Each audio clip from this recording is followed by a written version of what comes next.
In 1981, Reed Nicholson began selling tires out of an old barn in Mineral Bluff. Little did he know that he had just laid the groundwork for the most trusted names in automotive services in the Blue Ridge area. In 1997, Nicholson Tire Center became what it is today, holding the same values of faith, family, and great customer service. 2 locations to serve you, and the Blue Ridge location is currently expanding to offer fast service and the largest U-Haul provider in Georgia. Nicholson Tire Center, Blue Ridge, and Mineral Bluff.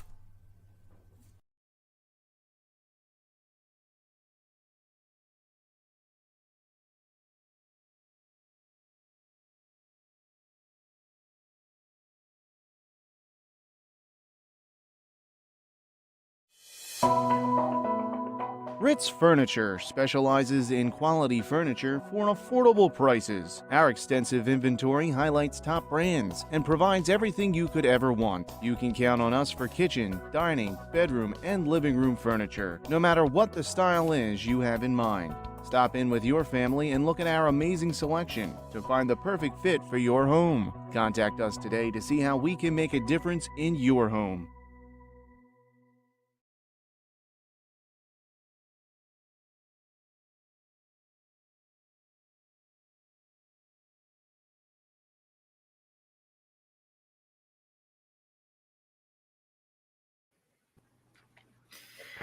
Hello, everyone, and welcome into Inside the Smoky Mountain Conference, presented by Team FYN Sports. Jake West, joined by Brandon Stevens. Brandon, we are entering into the final regular week of the regular season. You know, we've had it extended due to the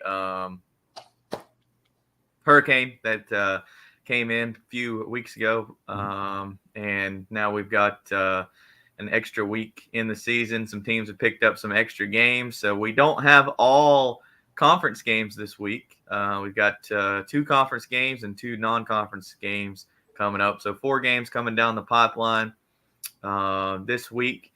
We will take a look at the RPI and all that stuff here in a minute, but Brandon, coming off of this past week, what's the best thing you saw this weekend? Man, I'll tell you what, because last week I was talking to you about Tennessee and Alabama.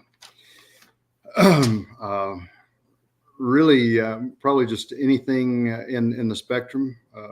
Maybe it was the 49ers beating my Cowboys. Who knows? But now, always, anytime you can watch some good football, I mean, the Murphy football game this past weekend looked like Robbinsville handed out. There was just all kinds of really cool things. But outside of that, I think the peak of the leaves on the trees telling us it's good times. Yeah, definitely. I've blown my yard. I've come home from work every day and blown the leaves out of my yard, and it just seems like they just keep on coming. But I'm sure up your way, you know, you're seeing a lot of out-of-state tags, people coming in, looking at the leaves, riding around. Hotels are probably full. Well, you know, of course, coming through Cherokee, Highway 441 across the Great Smoky Mountains National Park was one of the pipelines getting to and from North Carolina to Tennessee and vice versa. I mean, it's the same as like all the transfer 18-wheelers you see going through the gorge to get from this area out to Tennessee and going. So you've got that traffic.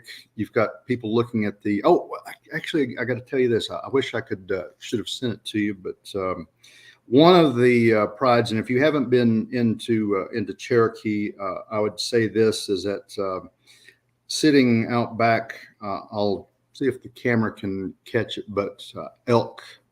This time of year, that's actually one of the coolest thing. So in the Oconaluftee River, there was a whole bunch of them that were crossing the river, and as you can sit there, a couple of places in Cherokee you can drive into to sit and have a drink, watch, look at the river, but then also since they're crepuscular animals, they come out dusk and dawn. You'll see them crossing, but that's one of the coolest things.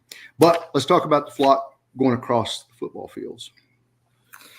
Let's take a look at the RPI rankings in the West. Top of the standings, Mount Airy still there. Murphy has moved up ahead of Mountain Heritage, 2 and 3. I'm not sure I'm not going to get into the nitty gritty of that math as to whether Mountain Heritage ends up beating Mitchell, whether they'll jump Murphy or Murphy beats Cherokee, if that'll be enough to hold on.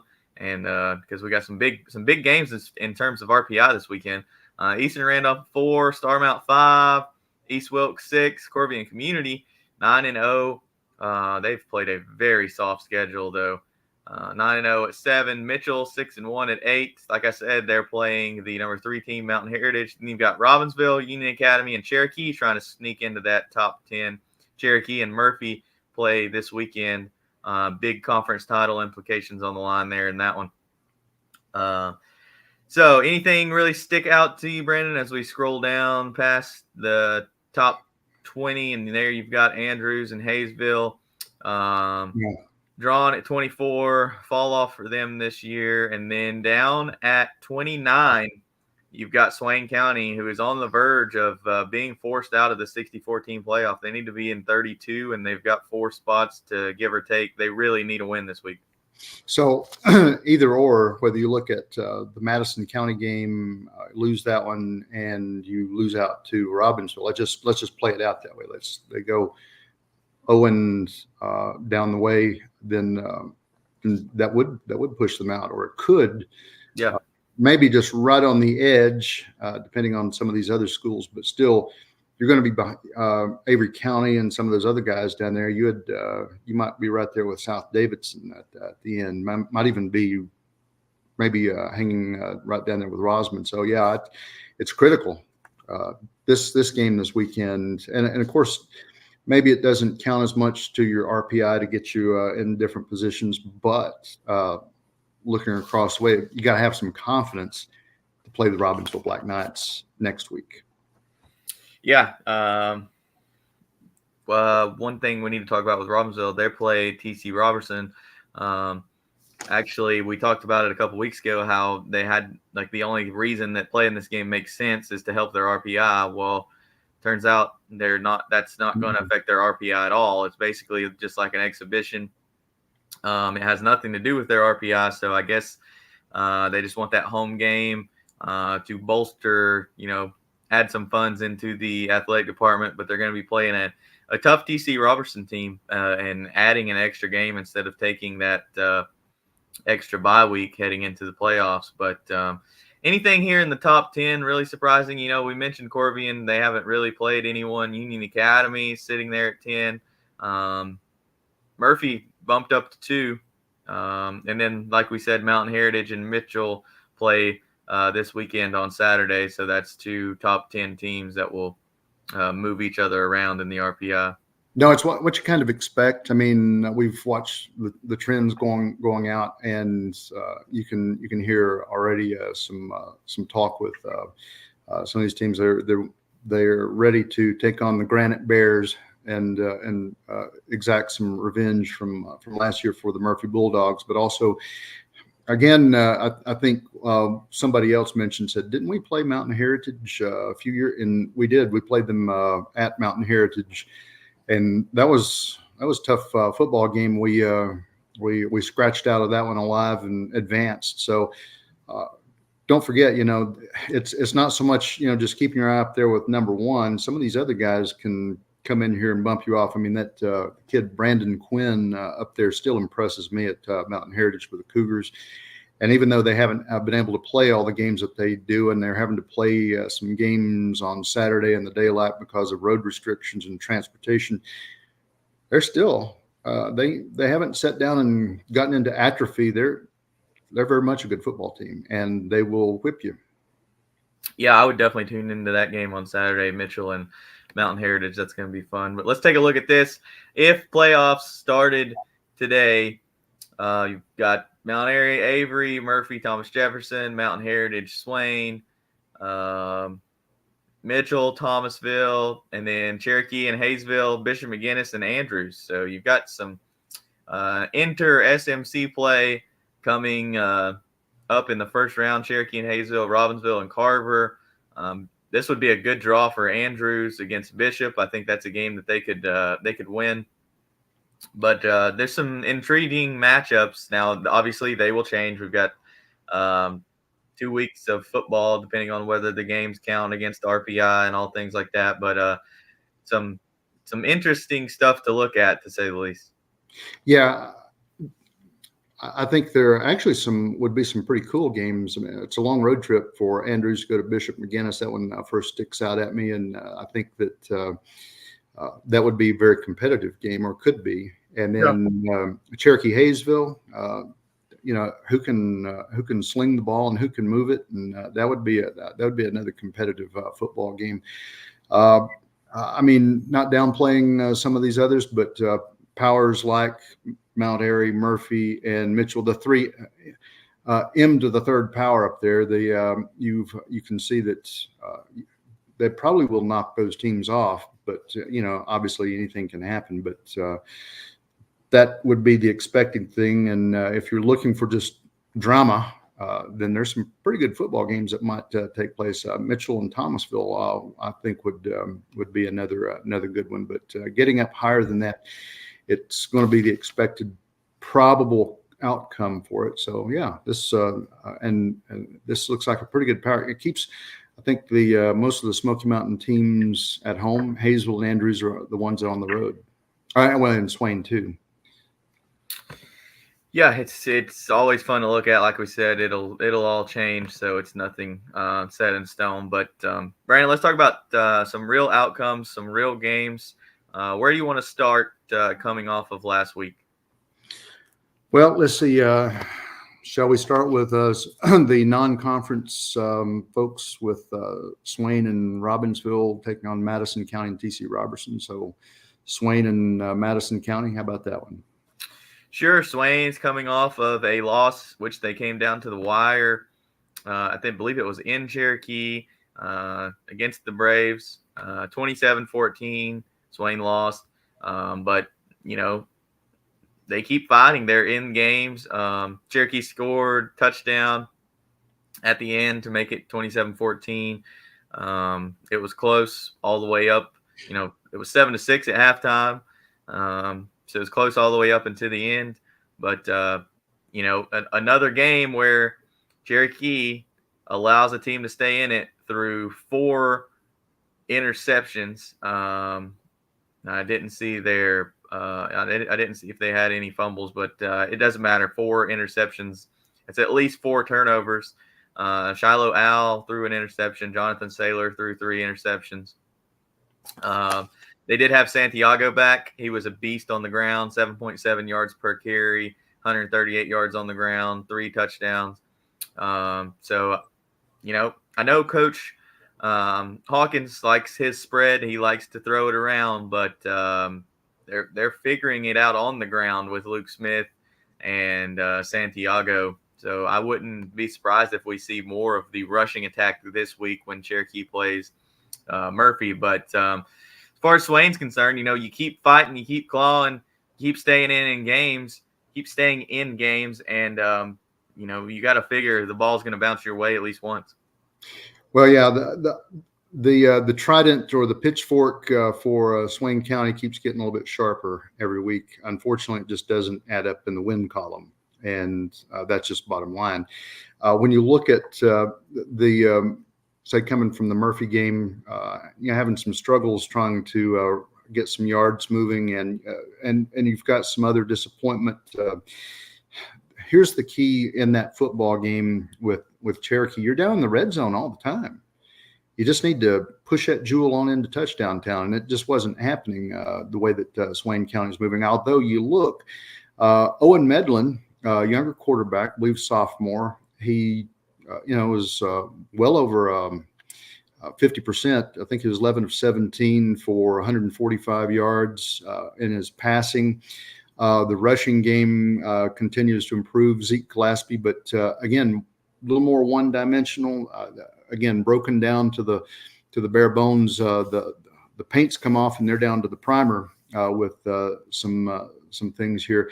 I think also when you look at defense, they were trying to do a whole lot better job there.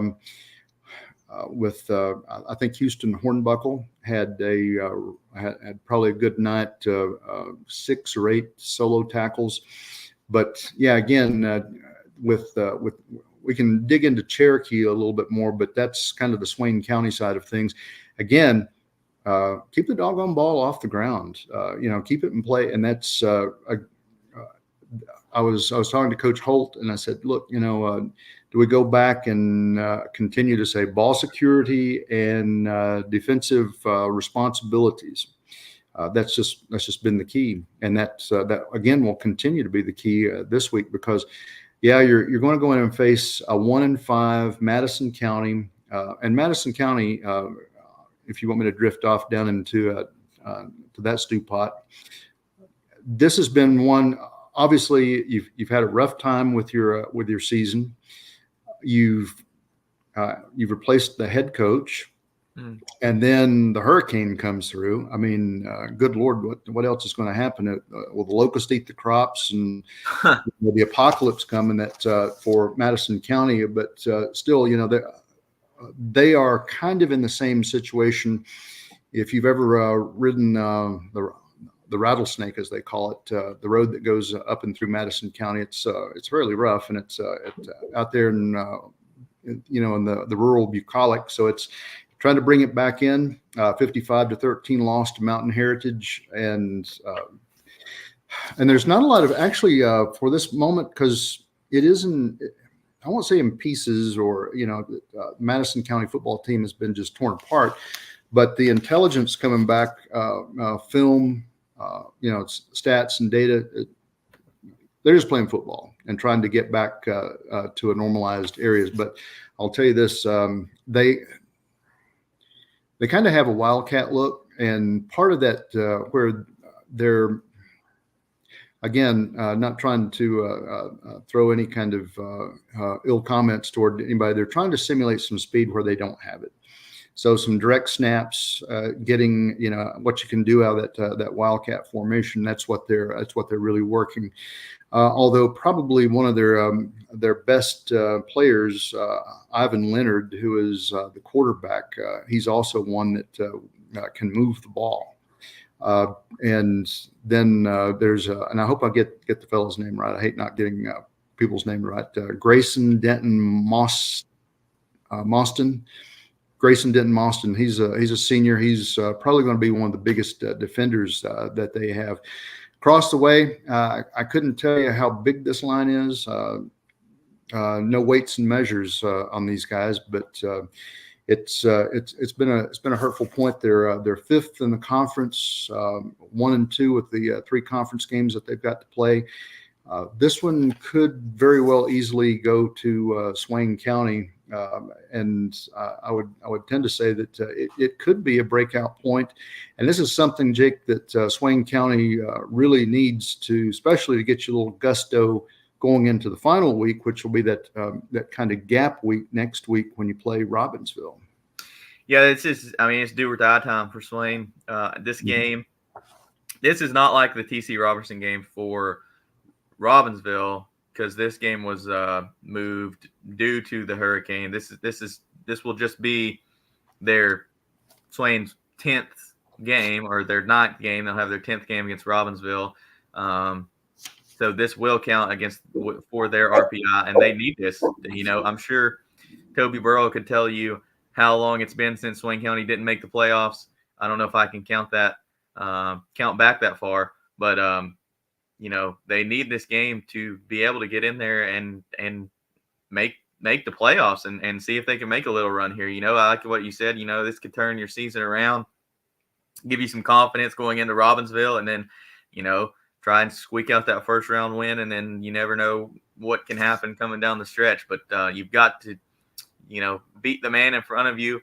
It looks like this is a beatable opponent for Swain, but they've got to not beat themselves. I do think that they will win this football game. I hope it's by a very large margin, but I'm thinking maybe 21-0. I'd like to see their offense be able to put up more points against a Madison County team that only beat Rosman 9-0. But maybe 21-0, 21-7, something like that for Swain. But hopefully it can, give them some confidence coming down the stretch here. Yeah, and I think depending on the attack, if you can hold these guys off, which probably you can give Owen Medlin some time to operate, get your plays in order, and I think you'll move. And I think you'll, as long as it's kind of like when you kind of look at how Swain operates a little bit. I think that sometimes in the plays that you watch, specifically when I watch the Tuscola game, when I watch the Murphy game, and watch them a little bit on film, I almost get the feeling, and again, this comes from the non-coach, pro out there that would analyst. I'd say that it almost looks like they're trying to force some of the game instead of letting the game kind of come to you and develop, and that's puts a little added stress in a way. But the point is that Swain County is, I mean, it doesn't look like it because everybody wants to look at the O and in their record. I think that it's coming away with getting steps better. Although you need a few more resources, a few more arrows in your quiver to get some things moving, and it's just been over time with the injuries and everything else, losing some players. So there you go. But this one should be a Swain County win over Madison County, and I think you're probably right. If given right, this could. 28-7. It could be maybe 35-7, just depending on how well you do those things. But Swain could break out and have a good one. Moving on, Robbinsville and TC Robertson. Robbinsville coming off a win against Hayesville, a game that was, what was it? Was it also 7-6 at halftime? Yeah. Pretty close for the first half of that one. They play a TC Robertson team that's 3-3, 1-2 in the conference. They've got wins against East Rutherford, Smoky Mountain, McDowell. They've been on a bit of a skid here, losing to Irwin and AC Reynolds, but they've got a big win.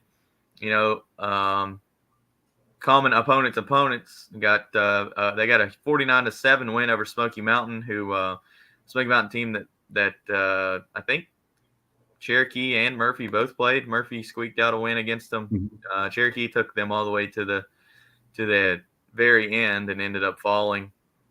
But a formidable opponent for an extra 11th game for Robbinsville. This is not just it's not a tune-up game by any stretch of the imagination for Robbinsville here.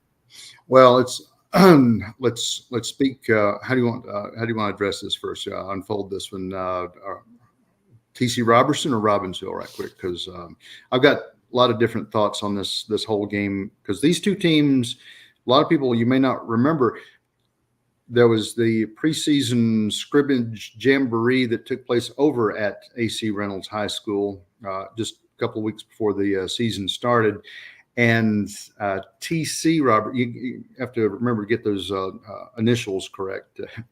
Don't get them backwards. TC Robertson was taking on Robbinsville. And I don't know if anybody remembers, there was a really bad thunderstorm that came through and kind of cut off. So Robbinsville and several of the other teams only got to play that one game. But Robbinsville, even though you're playing only on half the field, to me, ran over TC Robertson in that one. And it was you had some good hopes because everybody was getting a chunk of the action.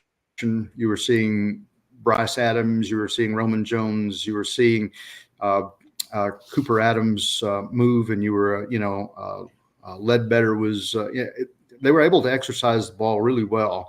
And in the dying moments of that little scrimmage game, TC Robertson came back and scored, but I believe it was almost like 2 or 3 scores to 1 before time ran out, and they said good night and let's get out of here before another storm comes through. So I think in that, Robbinsville, though, I think has maybe the upper hand in this one because, Jake, let me put it this way. Both teams are using a lot of folks to get their yards, and it's not just one superstar. And so that tells you that, they've got some bandwidth. I tend to think that Robbinsville has better use of its players from Darian and Isaac and Cooper. Especially when Bryce Adams, you don't throw that many passes, but man, look at the yardage he gets out of his passes. Plus, they were cha-ching turning into touchdowns. I like that. So I think the momentum driving into this one is Robbinsville offensively. They've got a guy, LaRon Mills, is a junior. Not too bad. Doesn't throw that much, but yet he doesn't get much on passing. It's more the rush, but the rush was a little anemic coming in against AC Reynolds this past week. Tyan Avery and LaRon Mills are the running backs. Got one touchdown, but they got touchdowns. I think one rushing touchdown, and that was it. A field goal after that. So AC Reynolds still a good school, but I also watched AC Reynolds, and you can move against them, although they're big and fast and tough. And there are lots of players out there you'd like to have on your team from AC Reynolds. So, yeah. It's a big plus that this game's going to be played under the Big Oaks in Graham County in Robbinsville. Mm-hmm. This is a team you've got a little bit of film on, at least if you go back from your scrimmage, like you're talking about. I do think this game goes in favor of Robbinsville, but I do think that it's closer. I think it's probably 21-14, something like that. I don't think this TC Robertson team is one to write off. I think, it just depends on which team shows up. Is it the team that gets beat 27-10, barely moves the ball against AC Reynolds, or is it the one that puts up 49 points against Smoky Mountain? I think it's been a tale of two halves of the season for TC Robertson, and here they sit at 500. Picking up this game against Robbinsville.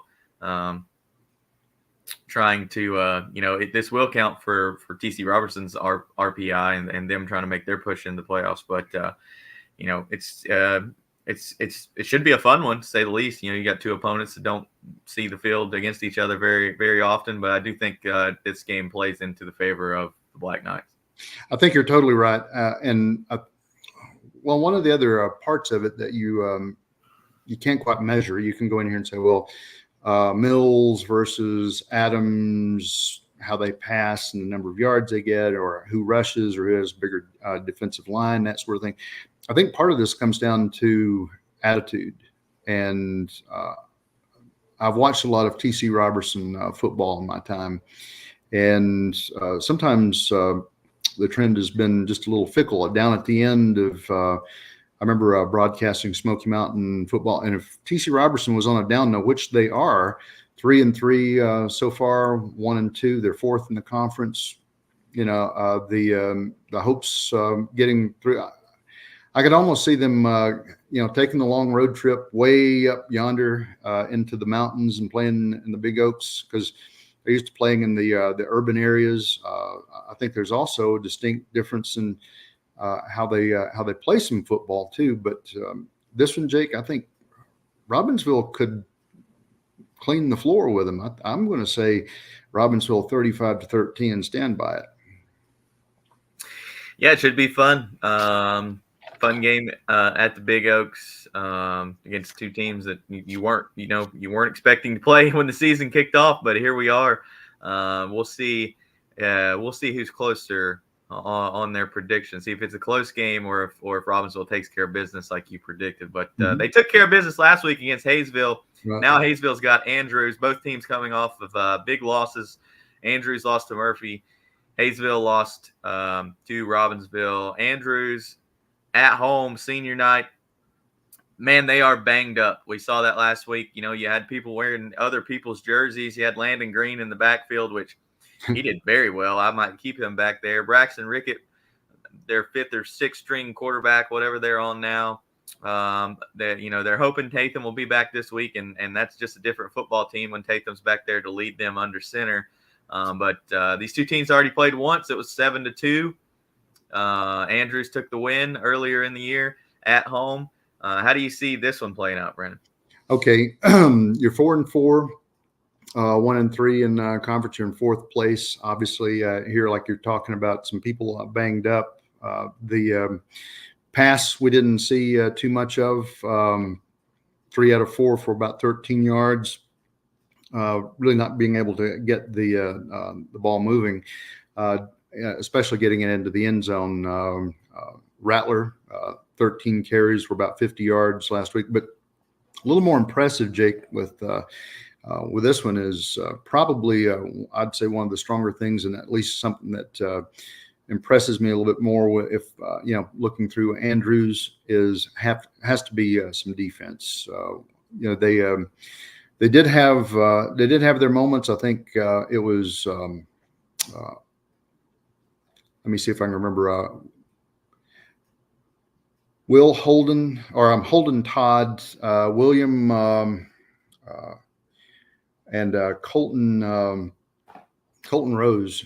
These are some guys that got into the backfield. Can't read my own writing from the notes that I've taken from that football game. Will Wood. William Wood. So I think one of the things there is that they got into the backfield and hurried Brady Grant for combined of 4 times. And that messed up some Murphy schemes in there. So I think that one of the strengths this week is probably going to be defense. Now, how does that play out? Why is that important? Because Hayesville used 2 quarterbacks last week, Tate Roberts and Lance Coker, and they did pretty well. They slung the ball. Roberts 5 of 9 for 72 yards and a touchdown. Lance Coker 9 of 15 for 89 yards. Now he had an interception.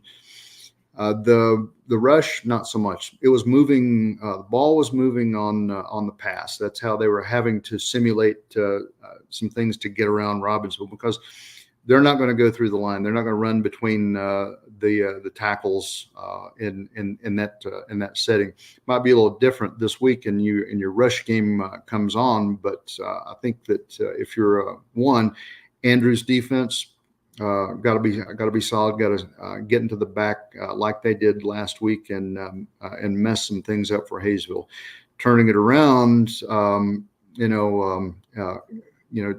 Tate Roberts and Lance Coker, go get your gun, because you're going to be needing to throw the ball again this week. But inside that, Andrews has the ability to pick you off, as we've seen in the last couple of games. So this one's going to be, I think this one's going to be closer, but I think there's going to be more opportunities for scoring in this one. I don't think it's going to be a 7-2 football game there. I think they're different for different reasons. One, you've got a little more experience since you played way back when, and it seems like a year ago when they played, but it wasn't that long ago. And I see it.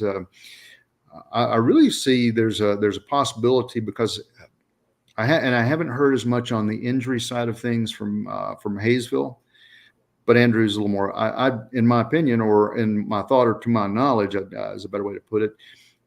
I would guess that probably Andrew's a little more banged up than Hayesville, and that might give Hayesville a few more opportunities. You might see a few more points put on the board. 21-14 Hayesville.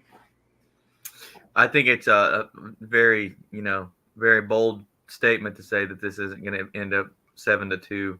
7-2 again. I have no idea how this game is going to play out, because I have no idea who's going to play this game. That's the key, isn't it? I mean, that's there's so many different combinations of who goes in, and and they're missing Everett Tatham, but if you're an Andrews fan, you hope he comes back, and hope he's well and he's operating, because when he's there, Andrews does some positive things. Yeah, and I think he's not the only one they're missing. The Gaither kid on the line. We saw him play last week. That game was on F-Line TV. That just a shell of what they were when we saw them play to Mitchell all the way down to the wire. When we saw them beat Hayesville and Swain. I was talking to one of their coaches. He said they've in the game against Robbinsville, or in the game against Cherokee, from the second quarter to the fourth quarter, they lost 7 starters come out of the game due to injury. So, and they didn't have any of them back last week. They're hoping to have a couple of them back this week. It's hard to make a prediction when you don't know who's going to play. I think it being at home, senior night, as many seniors as Andrews has, they're going to give them your best shot. But on the flip side of that, Hayesville knows they underperformed last time they went to Andrews. Anytime you get beat 7-2, you know that was a winnable football game for you. Your offense doesn't score any points. But then Hayesville's been banged up all year. Devane was out with a concussion. He was back. He played last week against Robbinsville. You've got 2 quarterbacks in there. You don't really I have no idea who the starter is going to be, whether it be Coker or Roberts. You got to find a way to get Trey Graves going. There's just so many things up in the air. You have no idea what's going to happen. I think I'm saying Andrews going to win this one, maybe 7-2 because it's at home and it's senior night. But I don't see many points getting scored in this football game at all. Well, let's see. See, Hayesville's 2-7, 1-3 in 5th place. It's kind of a battle to keep you elevated out of the cellar too. 4-4 Andrews, 1-3, 4th in the Smoky Mountain Conference. Like you said, 7-2 win earlier. I think. If I were in a Hayesville Yellow Jacket uniform, I'd have a chip on my shoulder about that big, and I would, you've stirred the nest earlier. And it's kind of a fight to keep that place in the conference or elevate yourself in the conference. I'd go in and leave it all on the field, and I think that's Hayesville, and that's why I'm saying Hayesville 21-14. We'll move on and talk about Murphy and Cherokee here. If Murphy wins, then I believe the way that everything works out, they are the Smoky Mountain Conference champions for the first time since 2018. Cherokee wins, then they hope for a Robbinsville loss against Swain, and then I think it would be Murphy and Cherokee tied. Or if Robbinsville beats Swain, then it'd be Murphy, Cherokee, and Robbinsville tied. I think in a 3-way tie for the conference championship, 2024 conference championship. But Cherokee coming off that win against Swain County, it was ugly, but they can move the football. It just depends, can they hold on to the football? And the same can be said about Murphy with their 2 early turnovers last week against Andrews. We saw him fumble, and then you saw the Brady Grant interception. And against teams that can move the football, you can't really get away with those things. So we could see, if the bad versions of both these teams show up, we could see 12 turnovers, just back and forth on Friday night. But due to the fact that so much is riding on this game, it's Murphy's senior night, I would expect them to clean some things up. Same with Cherokee, both well-coached football teams. But how do you see this one playing out coming down the line? Well, let's see. This obviously you're going to be playing in Murphy. It's a senior night. There's going to be some momentum there, and you have the conference title riding on your back to get across the finish line. So you've passed all the points on.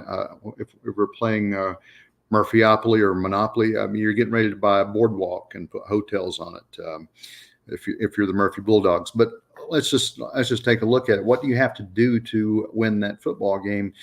Jonathan Saylor, he's been pretty good at passing, a little bit over 500, 7 of 13 passing this past week with about 100 yards, although 3 interceptions that came away. Then you have to watch the fumbles. And I think talking with Coach Tim Hawkins over the weekend, again, it's just if you can take care of the ball. You've got some folks that have been banged up a little bit, taking a couple of shots, get a few people healthy. Brandon Santiago. Now, I think everybody looks to Luke Smith, and don't get me wrong, he's probably one of the best athletes that the Cherokee Braves has. I would still keep my eyes on Luke Smith and follow the keys, but Brandon Santiago is running right behind the block and the path that he was making, and that was good. Hey, comes away 18 carries and 140 yards, and 3 touchdowns. So look at that. But still, Jonathan Saylor, they have both the ability to run, pass, and option probably the way that Coach Hawkins runs this. He runs a lot of his games out of the ace set some things up pro eye to get some. He likes moving teams that way, but Luke Smith can do that. He also caught the ball. A couple of 4 receptions, 51 yards. Shiloh Al, Gavin Garcia, they're all very capable of running, passing options. So that's the point there. The bigger man in the trenches, Josiah T. Sesky, was leading the way in that football game over Swain, 9 solo tackles. He's going to come after you. And I think one of the things that probably if I were Cherokee Braves, I'm going to be looking at number 5 and number 3. From time to time, number 35 from Murphy, all of them, but in that case, when you see Cameron Clem running 5 touchdowns, you got to stop that guy. And can you throw Big Josiah out in front of him and make things happen? But again, speed kills. And switching over to Murphy, Cameron Clem, I just like the way he ran. I think it was textbook running, and my goodness, thank you, Cameron, for finally turning that switch on. And you're running like you can, and if you do that every game, you're a superstar, and you got a lot of football left to go. So you can make that happen. So and there were some contributing things that happen when you see Cadence Leatherwood or Will Shore or a nice pass to Ryan Payne and get you up the field. Yeah, there were a couple of short field touchdown runs, but still a 68-yard run that he broke away. And of course, in the traffic of the Andrews Wildcats, no, Andrews wasn't laying down, and it wasn't a cakewalk for Cameron to get to the end zone. They made it tough, and he took a few hits, but I was amazed to see him, how he was able to juke and move and get up the field. But in this one being played in Murphy, and if now turning it around, if Murphy can get if the big guys, Brody Orton, and who had a little hip issue, but he's back solid this week. And Janthony Gooden, because he is a Gooden on defense. I think get back there, and on the other hand, get a couple of hits on Jonathan Saylor, things could unravel. Those are the keys. And I think that the other thing, Cadence Leatherwood, he's still leading the team with tackles. Going to be tough to make a run. So I think probably you're going to see this one have to maybe open up with a bit of passing. It's still not quite right there where it needs to be. This one's going to be a tough one. 30-14 Murphy winning this one. Yeah, I think with the way that Cherokee plays fast and loose with the football, which same thing could be said for Murphy, when they put the ball in the air. But Murphy's secondary, Aiden Williams, Ryan Payne, one of those guys is going to have at least one interception, and that could really, get Murphy started. I like what you said about Clem. He turned the corner this past week. He was finally seeing the holes. He was hitting them hard, putting his foot in the ground and just getting upfield. He eclipsed the 1,000-yard mark. That had to give him a lot of confidence. He's the only 1,000-yard rusher in the whole conference. The way he ran last week, 5 touchdowns, had to boost his ego a little bit and help him run with some authority in this game.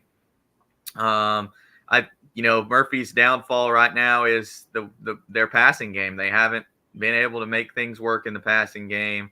They haven't played a clean game in the passing game. I don't know if they've done that all year, but if they're able to find some semblance of life in the passing game, because they've got the weapons. Ryan Payne's your best athlete on the field. You've got to find a way to get him the ball. They've been going jet sweep, getting him little pop passes, little swing passes, things like that. But you've got to get him laterally down the field.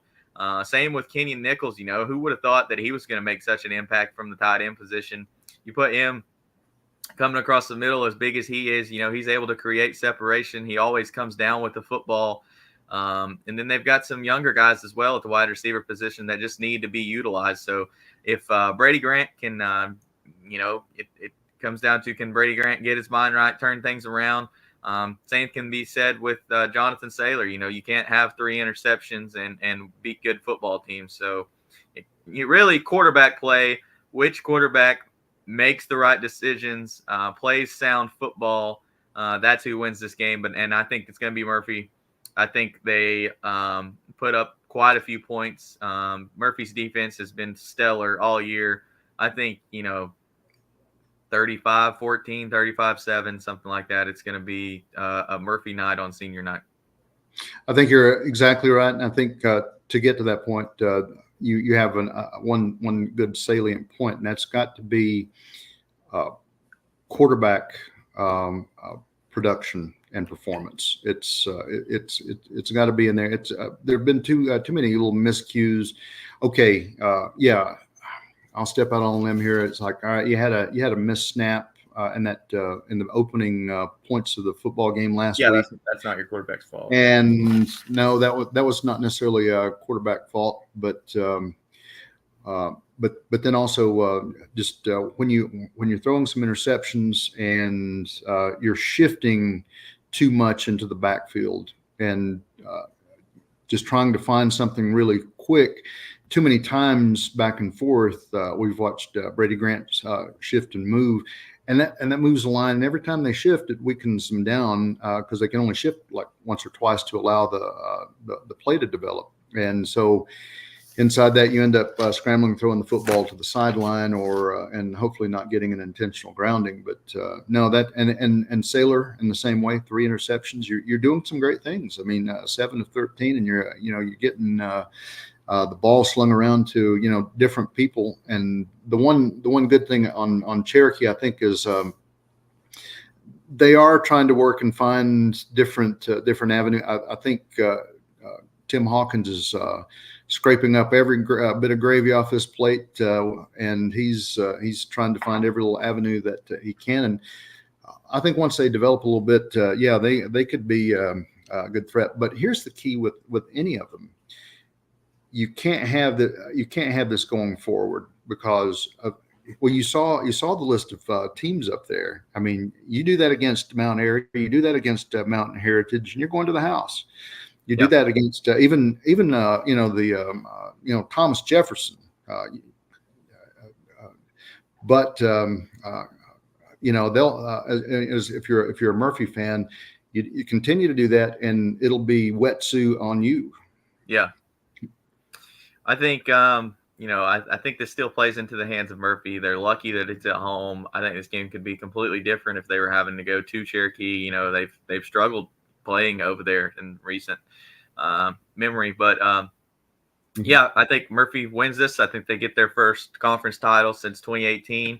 I don't think it's going to be a cakewalk. I think it's going to be close for the first half. I think second half Murphy comes out and puts some things together, but both teams have a lot of things they can work on, but both teams have a bye week heading into the playoffs, which both teams, I'm sure, are really looking forward to. So fun football this week: Swain versus Madison, Hayesville at Andrews, Robbinsville versus TC, and then Murphy versus Cherokee. So good football across the board. Brandon, anything else to add? No, not at all. Just go out and enjoy some. I always used to say this: go out and enjoy some good football. Whether you come out the victor or you're the loser, or you don't, your team doesn't have as many points as the opponent.